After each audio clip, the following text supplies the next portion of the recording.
Hey everybody, it's Jay. So today I'm taking a look at an assortment of different budget microdots. Now I'm calling budget microdots basically anything below $300. Most of these are in the $200 to $300 range, with one very extreme exception. I realize that to some people that's not considered budget. I think that's the general mindset, is if you're not stepping into things like aim points, EOTechs, and Trijicons, that these fall into the kind of that budget range. I do have one notable absence from this, which is the primary arms, and I'll discuss that here shortly. But today I'm doing something a little different. I'm going to be staying indoors with these. The lighting won't be quite as good as it was on the prismatic, but it'll also be more consistent. That's one thing, going back and looking at the prismatic comparison video that I did, was the light changed over the course of the day, and I kind of think that reflected a little bit poorly on the optics that I was comparing. So I'm going to stay inside. I'll try to get as much of the sight picture and the actual clarity and color of each optic that I can. I'm not going to really be talking much about battery life, impact durability, waterproofness, or any of that stuff. You can get all of that stuff on the specs page for each of these. This is more for people who are on the fence between, say, a Burris and a Nikon, or a dog drinking water, or a Venom, a Vortex Venom, etc. So basically, I will throw up some pictures comparing each one, showing what they look like. They are very similar, so there's probably not going to be much to say about one that you can't say about the other. But again, certainly I encourage you, if there's one in particular that interests you in this comparison, to go check out the product page and make sure that it fits what your needs are. So with all that being said, let's start to get into these individual optics, and I'm also going to get into the very notable exception that is missing from this table.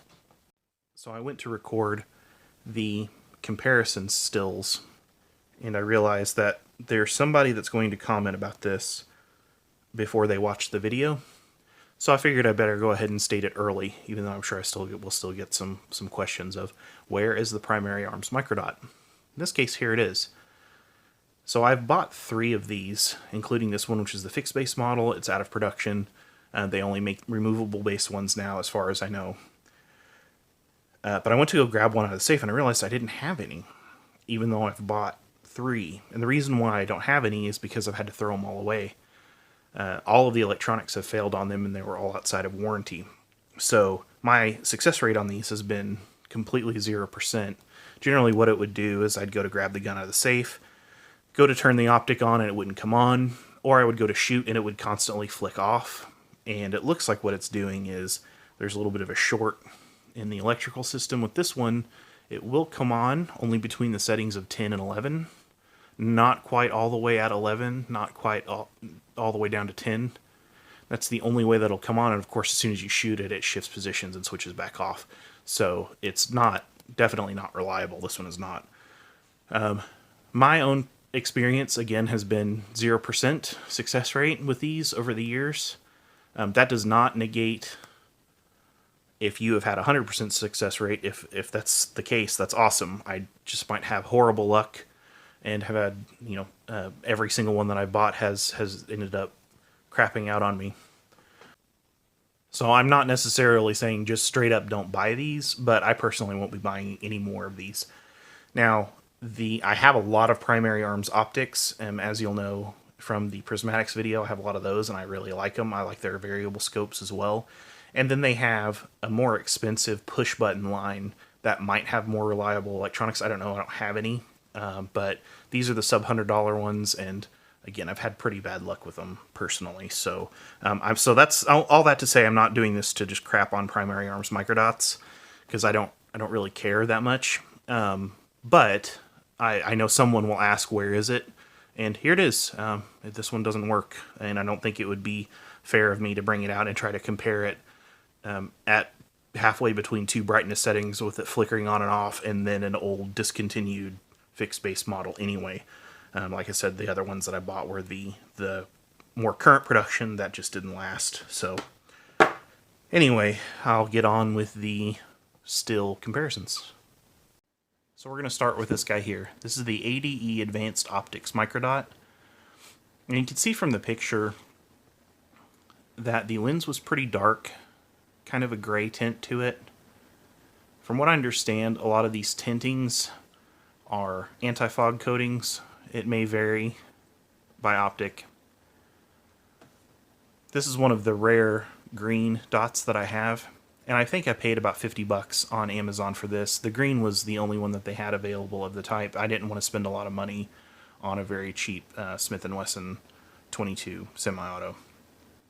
The dot, though, is shockingly clear for a $50 optic. I don't know what kind of longevity I'll have. In fact, I've only really used this twice, and I went to turn it on today for the pictures, and it didn't work. It didn't come on. I had to go swap the batteries out, so it looked like the battery drained, even though I've only used it twice. So I'm guessing battery life is not great on it.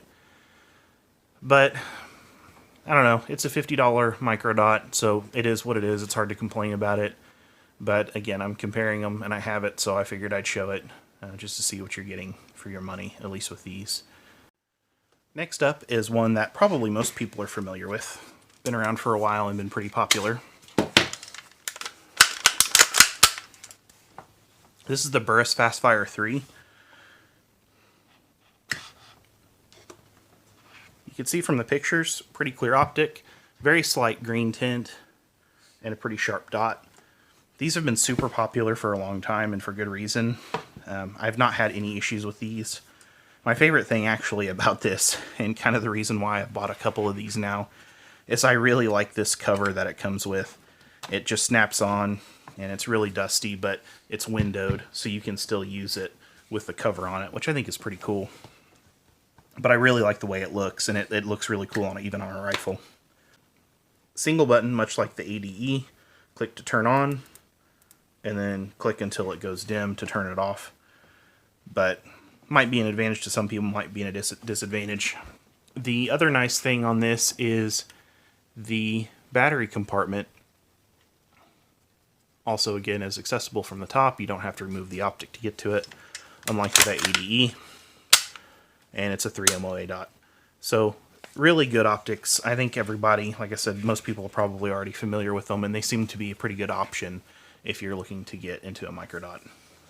This one is also really common. This is the Vortex Venom. Again, like with the Burris, this is probably one that you're going to see a lot. Very slight green tint on this one as well, which you can see in the pictures better than I can show you on the video. But still also a pretty sharp dot. These also, as far as I know, have a pretty good reputation, and I have not had any issues with this one either. This one has a 2 button, on off. Click once to turn on, hold to turn off. Also has a battery compartment on the top to access to change your battery out. Don't have to remove the optic to do it. And comes with just a very basic rubber slip-on cover. This one also has an automatic brightness setting, so when you click it on for the first time, it's going to try and regulate the brightness depending on the amount of ambient light, which is a pretty handy feature if that's what you're looking for. Next up is the Nikon P-Tactical Spur. Dot is okay. The clarity's just fine, it seems. The biggest complaint that I have about these, and that I think most people have, at least with this one that I bought, I don't know if they've changed generations by now. I can only speak to what I have and what I have experience with. But the base is proprietary. It does not use a standard microdot base, so you're stuck with either using the Picatinny or trying to buy a Nikon base. And I think that's going to be a huge negative point for most people with these, is because they're probably going to want to use their micro mounts, that, you know, the doctor style micro mounts that are extremely common. It seems like everybody makes, so you're pretty limited. That's actually why it's on this MP5, is because I knew I was going to be stuck with a pick rail, and the little bit of extra height doesn't really impact my shooting ability very much with this. Finally, we have the Vortex Sparc-II. This is the only fully enclosed dot that we have on this whole list. Now again, I was going to try to bring on the primary arms microdot, which is also an enclosed style, but again, broken, so can't. But I really do like this. If you want an enclosed style red dot, this is a really excellent option. It comes with a few different height mounts, at least the one that I bought did. It's extremely clear. There's almost no perceptible tinting whatsoever on it, and it has a very sharp red dot. Also has push button controls instead of the normal dial type you see on a lot of the cheaper dots. The only disadvantage, of course, is it's much chunkier than the others. So depending on the amount of rail space that you have, real estate, you may not be able to mount it. The nice thing about having an enclosed optic is these are typically nitrogen purged for anti-fog, and then you don't have to worry about any debris getting between the inside of the lens and the projector. So with some of these open type optics, that might be a consideration, as you might have dirt, debris, oil, etc. getting in here, and you have to go in and clean the inside of it out. Just one of those things to consider. So I hope this was helpful to you to kind of see from a hands-on perspective of what each of these kind of look like and what you can expect out of them. This isn't really a review, so I'm not going to give like a final opinion of which one I think is best. I think that they all have pluses and minuses. The biggest downside, like I mentioned with the Nikon, is the base issue. I think otherwise it's a fine optic, but they're all so similar that it's hard to say one is definitively better. I really do like the FastFire III for that cover. I realize, again, that's kind of ridiculous, but I'll probably buy some more of those in the future because of that. But all things being equal, the Venom is still good, as is the Sparc-II. The Sparc-II actually is probably one of my favorite enclosed optics, but it's a little bit pricey. I think I paid close to $300 for it, or right at $300 for it. So anyway, if you like this type of video, please click like and be sure to go check out our backlog. We have some other interesting videos, some more historical videos and things of that nature. And be sure to go check out our Patreon page if you're interested in supporting us. This is Jay, and I will catch you next time.